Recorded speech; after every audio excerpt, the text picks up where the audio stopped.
గాజాపై Israel జరుపుతున్న యుద్ధాన్ని వ్యతిరేకిస్తూ అమెరికన్ యూనివర్సిటీస్లో ప్రొటెస్టులు గణనీయంగా పెరుగుతున్నాయి. యూనివర్సిటీ ఆఫ్ కొలంబియాలో, ఇది ప్రపంచ ప్రఖ్యాత యూనివర్సిటీ, ఇక్కడ మొదలైంది. అక్కడ ఒక ప్రొఫెసర్తో పాటు 108 స్టూడెంట్స్ను అరెస్ట్ కూడా చేశారు. ఇప్పటి వరకు గత 10 రోజుల్లో జరుగుతున్న ఈ నిరసనల్లో సుమారు 900 మెంబర్స్ను, అటు స్టూడెంట్స్ కావచ్చు, ఫ్యాకల్టీ మెంబర్స్ కావచ్చు, వీళ్ళని అరెస్ట్ చేశారు. దాదాపు 50 యూనివర్సిటీలో 50 అమెరికన్ యూనివర్సిటీస్లో ఇజ్రాయెల్ వ్యతిరేకంగా గాజాపై యుద్ధాన్ని ఆపాలి అంటూ నిరసనలు పెరుగుతూ ఉన్నాయి.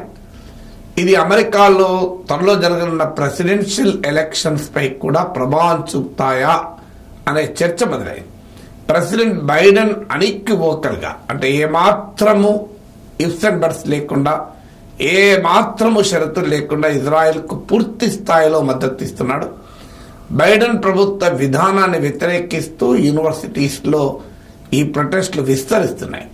ఇప్పటికే one of the best universities అయినటువంటి Yale university, university of California Los Angeles, అలాగే యూనివర్సిటీ ఆఫ్ టెక్సాస్ ఆస్టిన్, ఇలాంటి విశ్వవిద్యాలయాల్లో కూడా నిరసన ప్రదర్శనలు జరిగాయి.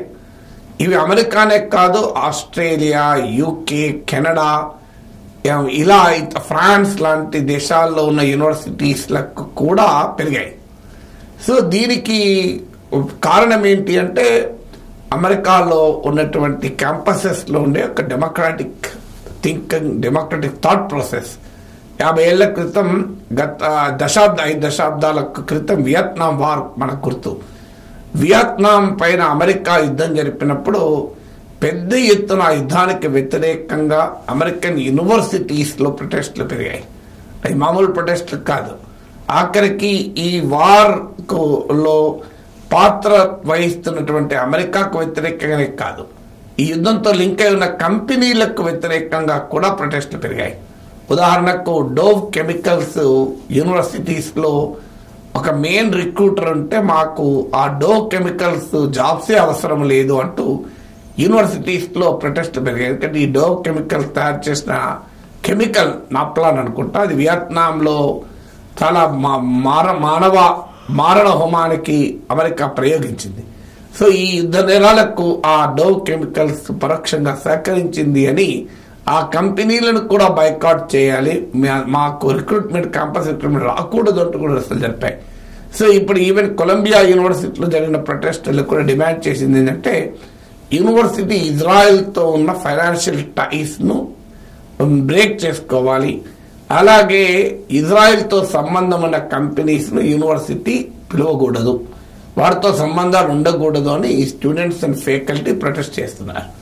అయితే ఈ ప్రొటెస్ట్లను కావాలని అమెరికా, ఇది యూదులకు వ్యతిరేకంగా జరుగుతున్న ప్రొటెస్టులు కొట్టిపారేస్తున్నారు. వాస్తవంగా ఈ ప్రొటెస్ట్లకు యూదులకు వ్యతిరేకంగా జరిగితే దాన్ని మనం అంగీకరించకూడదు, ఎందుకంటే అది రేసిజంతో కూడుకున్నది. యూదులైనా పాలస్తీనాలైనా ప్రజలు ఒక జాతికి వ్యతిరేకంగా ఎప్పుడు జరగకూడదు. సో కానీ అమెరికాలో ఈ youth community, Jewish American community చాలా రిచ్ కమ్యూనిటీ. వీళ్ళు అమెరికన్ పాలిటిక్స్ పైన, అమెరికన్ పబ్లిక్ పాలసీ పైన గణనీయమైన ఇన్ఫ్లుయెన్స్ చూపగలుగుతారు. అందులో డెమోక్రటిక్ పార్టీ పైన ఇంకా ఎక్కువ ఇన్ఫ్లుయెన్స్ ఉంది వీళ్ళు. సో వీరి ఇన్ఫ్లుయెన్స్ తోనే మీకు ఇటీవల Harvard university president, university of Pennsylvania ప్రెసిడెంట్లు రిజైన్ చేయాల్సి వచ్చింది. వాళ్ళు ఈ యాంటీ జ్యూస్ వ్యతిరేక ప్రదర్శనలను సరిగా హ్యాండిల్ చేయలేదు అన్న ఆరోపణలు వచ్చాయి. సో జ్యూస్ బిజినెస్ మెన్ ఒత్తిడి, పొలిటీషియన్ల ఒత్తిడి, యూనివర్సిటీలకు డొనేషన్లు డబ్బులు ఇచ్చేవారి ఒత్తిడి, యూనివర్సిటీల అలమ్నై ఒత్తిడి వల్ల president of Harvard university resign చేయాల్సి వచ్చింది. యూనివర్సిటీ ఆఫ్ పెన్సిల్వేనియాలో కూడా ఇలాంటి రెసిగ్నేషన్ చూసాం. సో కానీ అందువల్ల ఈ ఇజ్రాయెల్ వార్ అండ్ పాలస్తీనాని ఒక డెమోక్రటిక్ వెలువగా కాకుండా రేసిస్ట్ ప్రొటెస్ట్లుగా పెయింట్ చేసే ప్రయత్నం చేస్తున్నారు. అయితే ఇందులో ఇప్పుడు కొలంబియా యూనివర్సిటీ కానీ ఇతర యూనివర్సిటీలో కానీ ప్రొటెస్టులు అన్ని రేసిస్ట్ కాదు, ఏదో యూదులకు వ్యతిరేకంగానే జరుగుతుంది కాదు. ఇది ఒక అసమానమైన వార్. అంటే గతంలో వియత్నాం పైన అమెరికా జరిపిన యుద్ధం పైన కూడా యూనివర్సిటీలు ఎందుకు ప్రొటెస్ట్ చేశాయంటే ఇది యూనిక్విటస్ వార్. ఇక ఇజ్రాయెల్ బలంతో పోలిస్తే గాజా ప్రజలకున్న శక్తి ఎంత. హమాస్ను అంతం చేస్తామని మొదలుపెట్టి ఇప్పటికి 30,000 మంది గాజా ప్రజలు మరణించారు. హమాస్ ఎంత అంతమైందో తెలియదు. చిన్నపిల్లలు మరణించారు. అసలు భయంకరమైన హ్యుమానిటేరియన్ పరిస్థితి ఉంది. ఆకలితో జనం చచ్చిపోతున్నారు. తాగునీరు లేదు. శిథిలాల కింద బతుకుతున్నారు.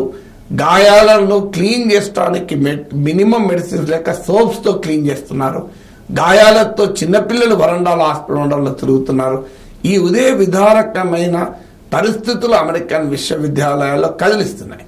ఇజ్రాయెల్ గాజానే ఆగక వెస్ట్ బ్యాంక్ పై కూడా దాడులు మొదలుపెట్టింది. అక్కడేం హమస్ లేదు. హమస్ వ్యతిరేక పాలస్తీనియన్ అథారిటీ అక్కడ పాలన సాగిస్తోంది. కానీ వెస్ట్ బ్యాంక్ లో కూడా ఈ టెర్రరిస్టులు ఉన్నారు అని కారణం చెప్తూ అక్కడ కూడా దాడులు మొదలుపెట్టింది. అందువల్ల ఇజ్రాయెల్ ఏకపక్ష దాడులకు వ్యతిరేకంగా ఈ నిరసనలు మిన్నంటుతున్నాయి. ఇది అమెరికన్ డెమోక్రసీ యొక్క వైబ్రెన్సీ వల్ల అమెరికన్ ప్రెసిడెన్షియల్ ఎలక్షన్స్ పైన ఎలా ప్రభావం చూపుతాయని ఆందోళన మొదలైంది. ఎందుకంటే గతంలో వియత్నాం వారపు నా గుర్తు జాన్సన్ అనుకుంటాను. సో ఆయనకు పాపులారిటీ రేటింగ్స్ పడిపోవడానికి కూడా కారణమే. ఇప్పుడు ప్రెసిడెంట్ బైడెన్ పాపులారిటీ రేటింగ్స్ ఈ యూనివర్సిటీ ప్రొటెస్ట్ల వల్ల పడిపోయే ప్రమాదం కూడా ఉంది. ఇప్పటికే ట్రంప్తో నువ్వా నేనా అనే రీతిలో సీరియస్ కంటెస్ట్ బైడెన్ ఎదుర్కొంటున్నాడు.